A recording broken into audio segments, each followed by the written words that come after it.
Well, good morning, and thank you so much for joining us again. My name is Patrick Williams. I'm the executive pastor here at the church, and we're excited that you're here for week 2 of our series, Don't Be That Guy, where every week we're taking a look at the scriptures to see how we can strive not to be that guy, how we can love, how we can serve, how we can act according to what the Bible says. So we're so thankful that you're here with us, and we're going to start by looking at our theme verse for this entire series from 1 John 4:7. So would you say this verse with me this morning? Dear friends, let us love one another, for love comes from God. Everyone who loves has been born of God and knows God. So how many of you can sympathize with me on this? You come home from a long day at work, you're exhausted. You press the garage door open, or the garage door opens, and you look, and in your spot are a ton of toys. And you get out of the car, you go up, you clean up all those toys, you pull your car in, you shut the garage door, you walk up to the door to the house, and you just stop for a moment. It's okay, they're just toys. I'm sure the kids had a great day. You open up the door, and then you see it. The house is just a mess. The kids are yelling at each other. You look at your wife, and you can tell this has not been a good day. But you try your best. You try to muster all this. Hey, honey, how was your day? You wouldn't believe the day I just had with the kids. And then she goes on, and in your mind, you're thinking this, because you would never say this, right? But you think this. Wow, sucks to be you right now. You ever had that day? Ever had a couple of those days, a couple of those weeks? I want to be honest with you and vulnerable with you today. What we're going to talk about today is not something that I am especially good at. I know that. I want to be better at this, but it's not something that I'm super good at. But I know this. I know that this is so important. It's so important not just for me, not just for my family or my friends, but this is so important for us as a human race to understand, to get better at. We need to figure this out. So would you join me in a word of prayer before we get started? Father, I thank you for hard things like this. I thank you that you challenge me, that you ask me to grow regularly in my faith. I thank you that throughout my time preparing this, that you caused me to grow. And I pray that this morning for all of us here, that your Spirit would speak to us. Help us to hear what you need us to hear. May we all grow, may we all be challenged, and may we all take next steps in our faith journey with you. Amen.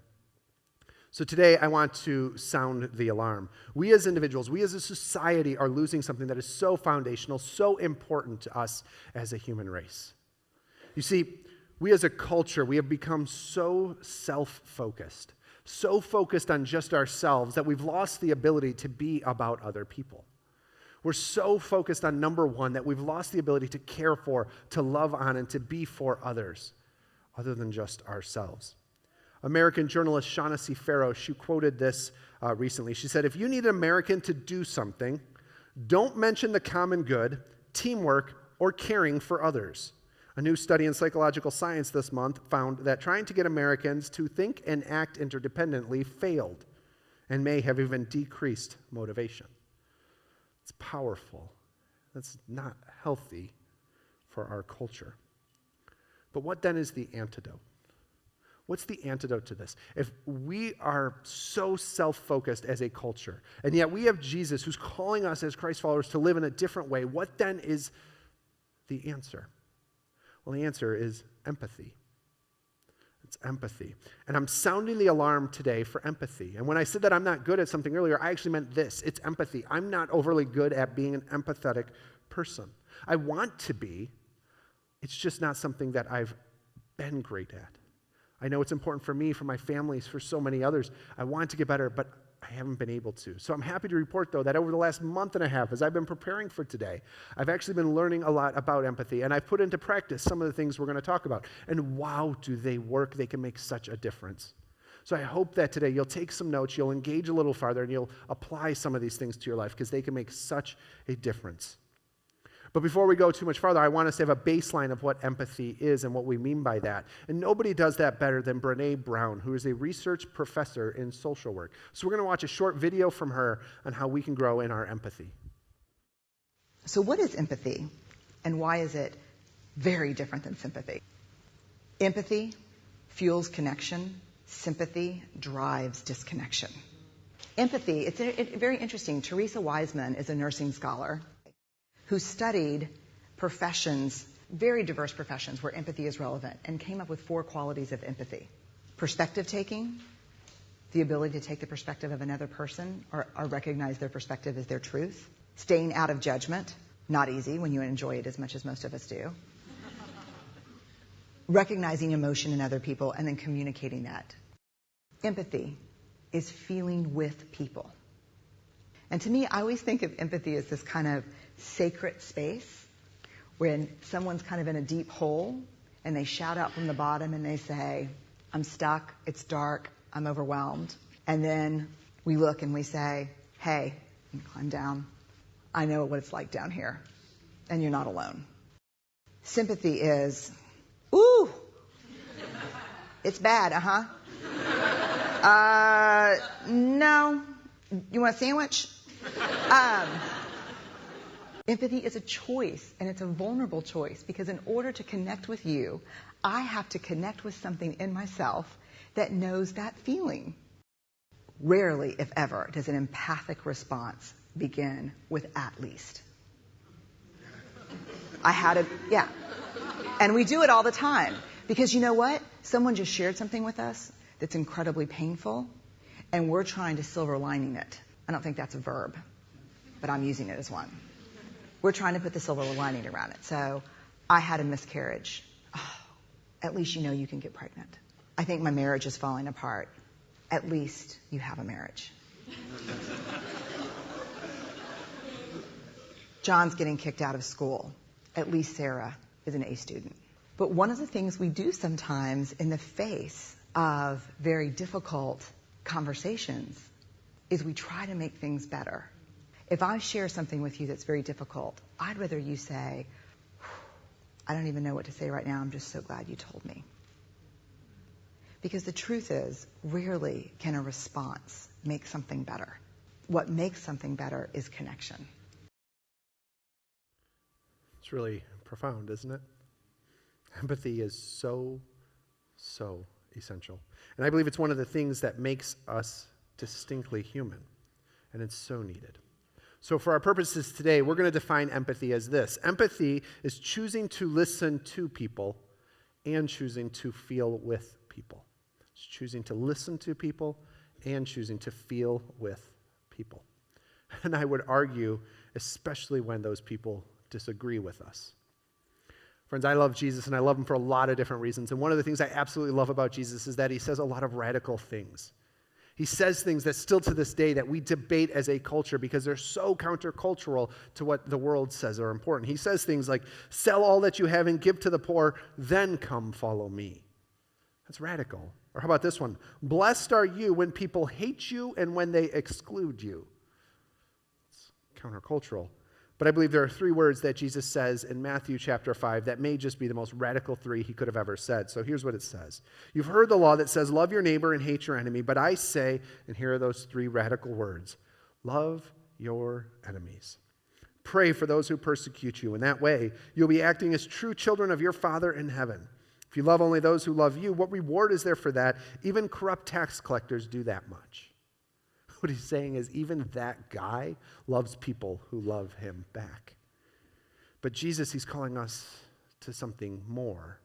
He's calling us to a different way. In fact, I would say that we are most like Jesus when we can show empathy to our enemies. And by enemies, I don't just necessarily mean those that hate you or those that want to kill you.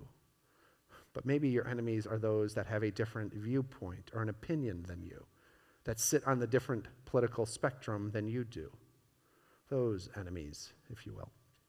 I'm on a different side of the aisle or the issue when somebody chooses an abortion or when somebody chooses a sex change or chooses to live in an alternative lifestyle or chooses racism. I'm on an opposite side than a lot of people in those areas. But I am most like Jesus when I can show empathy to those on the other side. This is part of what makes us human. When we're able to empathize even when things are difficult, even when people have a different viewpoint than we might. This is a scripture that's one of my all-time favorites. It's a call to us as the church, as Christians, as to how we're supposed to live. It's Colossians 3:12 through 14. And I love this scripture for a lot of different reasons, but one is it speaks to so many different areas.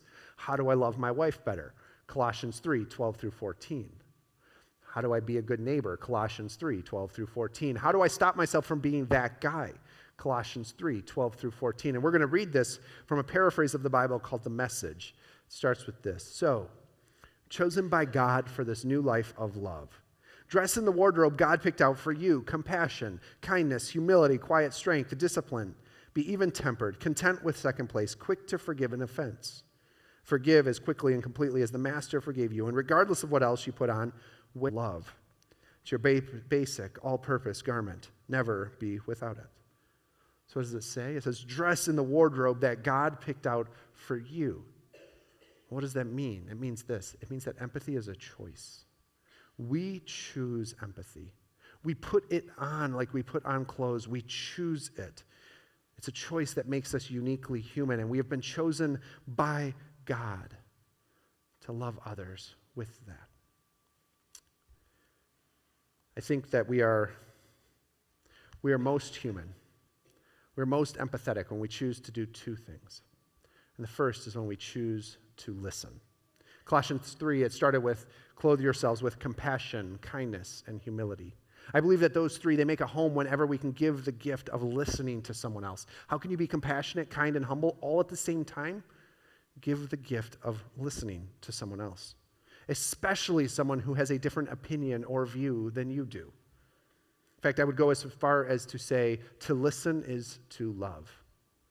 To listen is to love. When I listen, I get space to understand what someone else is going through. I get space to grasp what it is that's happening in their life. Without listening, we really aren't loving. And I would say, without love, we really can't listen. Side note, this morning, I think all of us, we could learn to become better listeners in our lives. And so I want to give you 3 tips to help you be a better listener. And these really do work. I use these in my own life, and they help me be a better listener to those that I do life with. And the first one is this. We need to learn to listen as an ally. And what I mean by that is this. When we talk to someone, a lot of times we're looking at them eye to eye, and it almost becomes like it's a competition. You're going through that, I'm going through this. You've done that many, I've done this many, and we're competing with them. But listening as an ally means that we actually get shoulder to shoulder with them. And we begin to see things from their point of view, from their perspective. I may not agree with them, but I can see it because I'm shoulder to shoulder with them. Hey, I see what it is that you're seeing because I am with you in this. We listen as an ally. The second thing we do is that we give the gift of presence. We give them space for someone to process what it is that they're going through. And sometimes I know for me at least, this is really hard, especially when emotion gets involved. When eyes get cloudy and that watery stuff forms up here, I don't know what that's called. When that happens, my natural instinct is to leave a pat-shaped hole right through that wall going that way out to the car. But how do I be present? How do I give someone presence in that time to process the emotions that are going on? And one of the ways that I can show that I'm listening is by the third one, which is to reflect back an empathy statement to show you're listening. You know you're listening when you can state back to them, I hear what you're saying about blank, stating the main point, and then you can attach and demonstrate the feeling that they're expressing to you. Let me give you an example. This one works with my wife. I'm hearing your anger and disappointment about our missed expectations. A lot of times when Melody and I, we might be getting into a debate or a heated argument or something like that, my natural reaction is to almost compete with her. You had this bad of a day, well, let me tell you how bad mine was. But that's not helpful, is it? That doesn't help. Instead, if I say something like, hey, I'm here, I hear your anger, I hear your frustration, Melody, about the day that you've had. I understand that maybe there was some miscommunication between the two of us, but I'm here right now, let's talk about that. I want to help. That diffuses so much of it, right? Imagine if we all responded that way when someone came at us, or someone talked to us about something, or shared an emotion with us. Another example for you, maybe someone comes up to you and they talk faster than I can talk. So imagine that. That's hard, I know. But imagine someone that talks faster than me and they're so excited about this new job they've been offered. But it means there might be a pay cut involved. And they're sharing with you, oh my gosh, you'll never believe I'm so excited about this new job. And then they share the fear about that. And you're listening, you've given them presence. So you can say back, hey, I hear your excitement about the new job, but I can tell maybe you're a little afraid as well about that pay cut. And then you give them space to process, wow, you're right, I am. You want to talk about that right now? Listening works. It brings clarity. It can diffuse anger. It helps the other person feel heard, but most importantly, it helps them feel connected. And that's something that we all crave, every human being. We crave connection. I believe listening is one of the things that embodies what it means to truly be human. And the second way, another aspect by which we can show empathy is not just when we choose to listen, it's when we choose to feel. Colossians 3:13, it said that we bear with one another.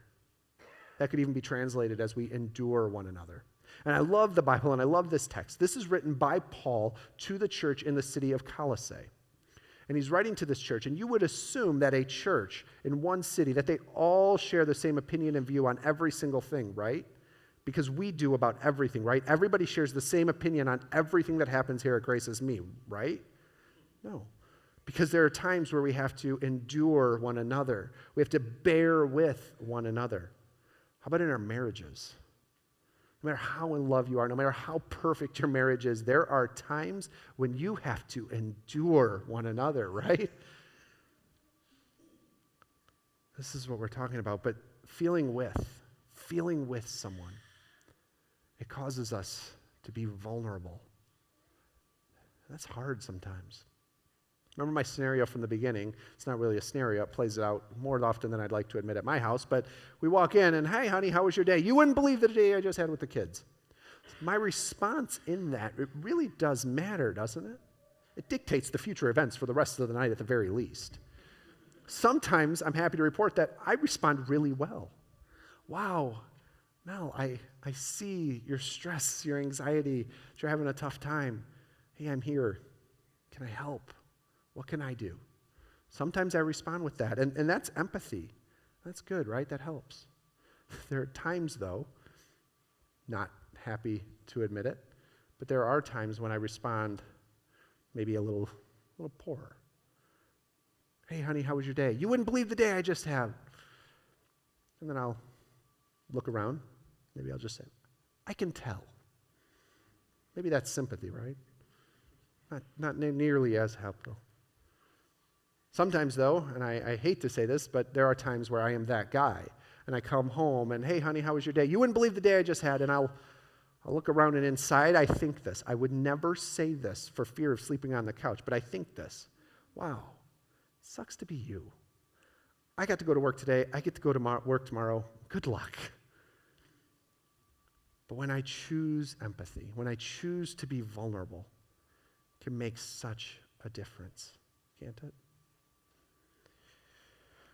I tell you what, I think Brene Brown, she's so right when she said this in the video. She said, empathy is feeling with people. Rarely can a response make something better. What makes something better is connection. So why are we talking about this at church today? Because I believe that Jesus is the best embodiment of empathy that ever walked the face of this earth. Jesus, he took on flesh just so he could feel with you.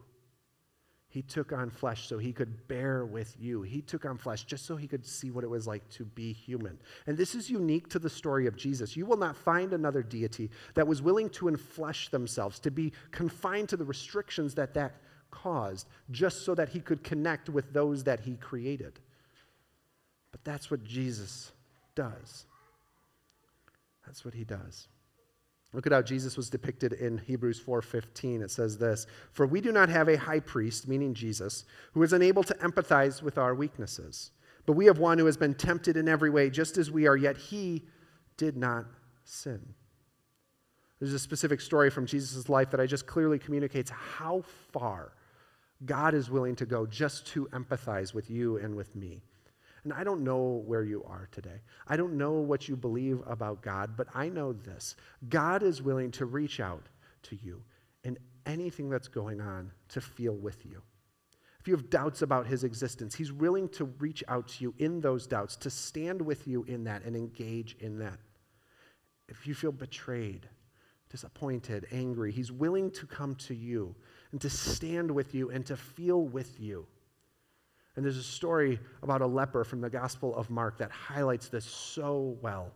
And here's what happens. It says, a leper came to him, meaning Jesus, imploring him, and kneeling said to him, "If you will, you can make me clean." Moved with pity, Jesus stretched out his hand and touched him and said to him, "I will be clean." And immediately the leprosy left him and he was made clean. And I used to read this story and I thought, oh, cool, Jesus healed another leper, and I'd move on. But then I stopped and I dug down into this and I discovered some really unique things. So here's some context about what's happening. This man, this leper, he walks up to Jesus and he's on his knees begging him to heal him, imploring him, "You can heal me, Jesus." And you know why he's begging him? The culture at that time for someone with leprosy was one of complete isolation and separation. This man was separated from everyone and everything because of this disease. He could have had a wife. He could have had children, and he was separated from them. He wasn't able to get a hug from his child, to help his child through a tough day or a bad day. He was completely isolated. He was alone. He was disconnected. Have you ever felt like that before? Completely alone? Like nobody else could ever understand what you're going through, what's happening right now in your life? Because that's what's happening with this man. And he comes to Jesus and he begs him. And it says that Jesus is moved with pity. At Jesus' gut level, he is feeling with this person. And so what's the first thing that Jesus does? He doesn't heal him. He reaches out and he touches him. There are stories of Jesus healing other lepers, and Jesus just heals 10 of them at once and he sends them on their way. But for this man, he stops and he reaches out and he touches him. And I believe he does that. I believe he does that because he knows that what this man needs more than healing is connection. He needs to feel connected. I don't know how far you are from God, but I know this. Jesus embodies the empathy of God, and no matter how distant you are, no matter how much you might feel like a leper right now in your life, Jesus is willing to come to you and to stand with you in that, to help you through that. And you know what else I know? I know that every single one of us, we are created in the image of God, which means we are created to do the exact same thing. We can love people who feel like lepers to us. We can listen to people who have different views than us. We can feel with people whom we don't maybe have something in common with. And it's a power that you have been given because you are a unique human being created in the image of God to love, even when it's difficult to love. And if we can become those kinds of people, imagine the impact that we're going to have, not just on ourselves, but on those around us, those in our lives. There are times when I choose not to listen. There are times when I choose not to feel. But I tell you what, when I choose empathy, I get the gift of connection in my life. And I don't care how big and bad you are, you will die without connection. You'll die internally. You'll die emotionally. It doesn't matter how much of the time you are that guy. You will die without connection. And I believe our society, we are at risk of a death of relationships, the death of connection. And we're called to be a people. We're called to be a people who love even when it's difficult. We're called to be people who choose to listen even when someone has a different view than us. And we're called to be people who choose to feel with others even when it makes us vulnerable. And we're empowered to be that because of Jesus. I learned something about the Bible. Colossians 3:12, it starts with this. It says, "So chosen by God for this new life of love." Well, a simple lesson about the Bible is anytime you see the word so or therefore, you should go back and see what the there is for. So go back and see why they're starting with so. So chosen by God for this new life of love. What comes before that? It's Colossians 1:21 through 23. It says this: "You yourselves are a case study of what he does. One time you all had your backs turned to God, thinking rebellious thoughts of him, giving him trouble every chance you got." Sound familiar? But now, by giving himself completely at the cross, actually dying for you, Christ brought you over to God's side. You don't walk away from a gift like that. You stay grounded and steady in that bond of trust. Friends, the more that I understand, the more that I am gripped by the love that Jesus has for me, the more it allows me to love those that are different or difficult or hard for me to love. The more that you can understand, the more that you can be gripped by the love that Jesus has for you, the more it will enable and allow you to love those that are different from you. We crave connection. And we have Jesus who says, hey, I'm here with you. No matter what's going on, I'm here with you. I'm reaching out my hand to touch you in this. I'm going to listen to you. I'm going to feel with you. And we are given the exact same power to respond just like Jesus, with empathy, with love, by choosing to listen to and choosing to feel with others. My hope and prayer is that we can engage with God through these moments, that we can feel God's hand coming down and touching us in whatever's going on in our life. No matter where you're at, no matter what's happening, that you can feel God saying to you, hey, I'm here with you. I died for you. You're not alone in this. And we can love others just that same way. Would you pray with me? Jesus, thank you. Thank you for taking on flesh for us. Thank you for coming to earth for us. Help us to know and to feel your presence in our lives. And help us to love. Help us to show empathy to others because you have loved us so much. Jesus, you've created us for this. Help us. Help me to do just that. During this time, help us to let go of all that we're holding on to and to just worship you with all of our hearts. Amen.